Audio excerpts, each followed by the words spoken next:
journal du soir sur Europe 1 avec Nathalie Lévy et on se tourne vers demain. Demain, elle sera reçue à l'Elysée avec les syndicats et le patronat. Votre invitée ce soir est Christiane Lambert, la présidente de la FNSEA. Bonsoir Christiane Lambert.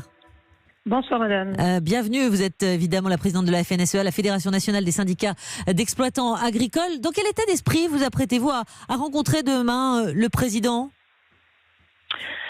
C'est une rencontre qui ne se produit pas souvent. Notre dernière rencontre était téléphonique le 27 mars et donc nous avons beaucoup de choses à lui dire, surtout après la crise Covid, notamment suite à ses expressions sur la souveraineté alimentaire qu'il ne faut pas confier à autrui. Nous allons voir si des décisions nouvelles peuvent intervenir. C'est ça, vous êtes servi entre guillemets parce que ces décisions, cette annonce, cette phrase qu'avait dite le président, elle va évidemment dans votre sens. Maintenant, il va falloir que les actes suivent. C'est ce que vous attendez, c'est ce que vous allez lui demander ? Écoutez, la France n'a pas eu faim. Il n'y a pas eu de pénurie alimentaire. On a manqué de masques, de gel, de cureurs, de médicaments, de blouses. Personne n'a manqué d'alimentation dans notre pays, ce qui est déjà une chance. Ça veut dire que l'agriculture française est solide, diversifiée, résiliente.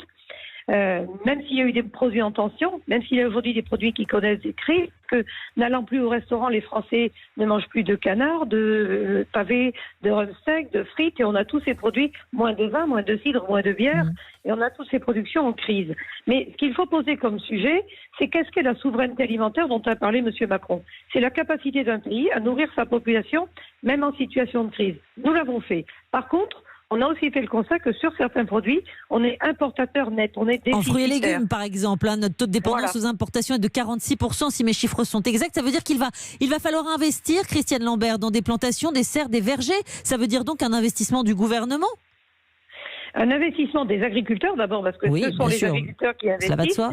Et comme je l'ai dit aux grands distributeurs pendant la crise, où ils cherchaient des fraises à corps et à cri, signez des contrats avec des producteurs, engagez-vous sur des volumes et des prix pour l'année prochaine. Et nous, agriculteurs, on n'aura pas de mal à aller voir notre banquier pour mettre en place les exploitations maraîchères et les serres qui permettent de produire. Car le nœud du problème, c'est la question de la rentabilité des productions. La course au prix bas pendant 40 ans en France, qui a été le sport favori d'un certain nombre de distributeurs et d'hommes politiques, a conduit à perdre des volumes de production et donc à perdre des emplois aussi. Ça veut dire, vous nous parlez des agriculteurs et des banquiers, mais à aucun moment d'investissement du gouvernement ? Vous n'attendez pas là-dessus de subventions ou évidemment une manière d'avoir des garanties de pouvoir aider ces agriculteurs à faire français, à faire sur leur terre ? On voit aujourd'hui qu'un certain nombre de secteurs sont aidés. Le secteur automobile, le secteur de l'aéronautique. Et concernant l'agriculture pour la souveraineté alimentaire, le soutien va venir par un plan de relance, nous l'espérons, parti pour Bruxelles, parti pour la France. Nous le demandons pour accompagner justement ces investissements de modernisation. Nous avons nous aussi des enjeux, comme les autres secteurs, de neutralité carbone en 2050 et de numérique en agriculture, pour avoir une agriculture intelligente, une agriculture qui est à la fois capable de produire et de respecter l'environnement. Tout ceci est possible si on est capable de moderniser nos exploitations agricoles et de mieux répondre à l'ensemble des enjeux. Vous avez justement discuté avec le commissaire européen en charge de l'agriculture. Vous avez souligné le dilemme entraîné par l'augmentation des exigences vertes pour les agriculteurs et la baisse du budget de la PAC, la politique agricole commune. Le passage à une agriculture verte vous semble réalisable dans cette crise économique actuelle ? Écoutez, il est réalisable si nous sommes accompagnés. Nous avons déjà fait beaucoup de progrès. D'ailleurs, l'Europe souligne que la France est un pays qui est en avance pour la réduction de ses produits phytosanitaires. On n'entend pas toujours ça en France, donc je me permets de le souligner. Nous sommes prêts à atteindre certains objectifs. Par contre, c'est la neutralité carbone 2050 pour tout le monde. Ça ne peut pas être des échéances beaucoup plus courtes pour l'agriculture. Et ce que je veux aussi dire, c'est que nous sommes prêts à faire des efforts en France et en Europe, mais si en même temps les frontières s'ouvrent à des produits venant d'ailleurs et qui ne respectent aucune règle, comme c'est le cas en ce moment quand des viandes viennent d'Amérique du Sud ou d'ailleurs, ou quand des produits des pommes rentrent de Chine en ne respectant pas les mêmes itinéraires techniques que nous. Donc il faut qu'il y ait à la fois des règles qui sont posées, nous le comprenons, mais un commerce équitable et ne pas mettre les agriculteurs français en situation de déséquilibre, de concurrence avec les autres continents. Mais Christiane Lambert, souveraineté alimentaire c'est bien, mais comment éviter l'écueil du repli sur soi ? Nous sommes un pays ouvert. La bonne taille. On est aussi un grand pays exportateur. Bien sûr, et c'est pour ça que nous importons aussi. Jamais la France ne produira de thé, de café, de chocolat, de mangue, d'ananas. C'est ça, notre agriculture n'est pas autonome, on est d'accord. Voilà. Nous importons et nous avons besoin d'importer. Mais nous exportons et nos produits sont attendus.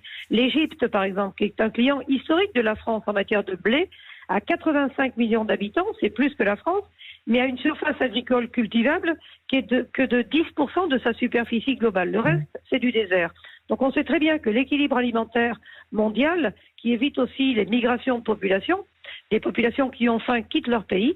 Donc il faut assurer cette stabilité et nous pouvons y contribuer. Voilà pourquoi nous parlons, nous, de souveraineté alimentaire, solidaire, à l'échelle de l'Europe bien sûr, mais en commerçant de façon équitable avec les autres pays du monde. Et puis vous le savez, nos vins, nos fromages sont attendus. Nous sommes un pays de gastronomie. On ne peut pas priver les autres pays de ces produits-là, donc on importe leurs produits. Justement, nous ne sommes pas pour le repli. Justement, alors Christiane Lambert, vous n'êtes pas pour le repli, mais justement, vous parlez de nos vins, de nos fromages. On a vu aussi que pendant la crise, les ventes des aliments cultivés en France ont décollé, certains en tout cas. Est-ce que l'épidémie, maintenant qu'on a un peu de recul, a été profitable aux agriculteurs français ? En tout cas, elle a été profitable pour mettre en avant l'importance de l'alimentation. Le fait que le président parle de souveraineté alors qu'avant il ne parlait que de montée en gamme, c'était un petit peu la vuittonisation de l'agriculture, que le haut de gamme. Tout le monde a un sac à main en France, tout le monde n'a pas un vuitton. Donc il faut de tout pour manger. Il faut des produits bio, de qualité, il faut des produits d'entrée de gamme. Les Français ont acheté des pâtes, de la farine, du riz, de la semoule. Il n'y a pas plus d'entrée de gamme que ça, et du steak haché. Oui, mais ils sont aussi allés beaucoup vers le bio, vers les produits frais, etc. Alors, ils sont beaucoup allés vers les plats préparés et vers les produits de proximité chez les producteurs. Confiance et éviter d'avoir des produits touchés par tout le monde en grande distribution, donc servis par quelqu'un et pour une consommation très hygiénique. Ils ont acheté plutôt du pain sous sac plastique au supermarché que la baguette chez le boulanger. Par contre, le rapprochement avec les producteurs, ça, nous voulons capitaliser. Les producteurs se sont décarcassés. Certains ont fait plus de 100% de chiffre d'affaires. Il faut que ça dure. Et nous souhaitons dire aux Français, consommer des produits français, c'est préserver vos emplois, c'est préserver une alimentation de qualité, c'est préserver des territoires avec des producteurs. Il n'y aura pas d'environnement, il n'y aura pas de paysage, il n'y aura pas de tourisme s'il n'y a pas des agriculteurs partout, même dans les endroits les plus reculés de France, où il y a de l'agriculture partout dans notre pays. Un dernier mot, Christiane Lambert. Il y a aussi des secteurs dans votre domaine qui sont en grande difficulté. Lesquels, parce que ce sera sans doute durable, et pour lesquels vous appelez demain un soutien de l'État significatif ? Je dirais que les plus en souffrance sont le secteur de l'horticulture, puisque les jardineries ont été fermées, ils n'avaient plus le droit de vendre. Les fermes équestres qui n'accueillaient plus, les pommes de terre industrie, plus de frites, on ne mange pas de frites à la maison, on les mange au restaurant. Le canard, le pigeon, la caille, le lin. La Chine et l'Italie n'achètent plus de lin pour leurs vêtements, le lin est en panne sèche. Et je pourrais citer bien sûr le vin, le cidre, la bière, le vin qui en plus des taxes Trump a aujourd'hui fermeture de tous les restaurants, tous les salons. Donc retournons manger au restaurant, achetons des produits français, faisons des grillades. Consommer des produits français, c'est préserver son emploi. Tout le monde parle de chômage aujourd'hui.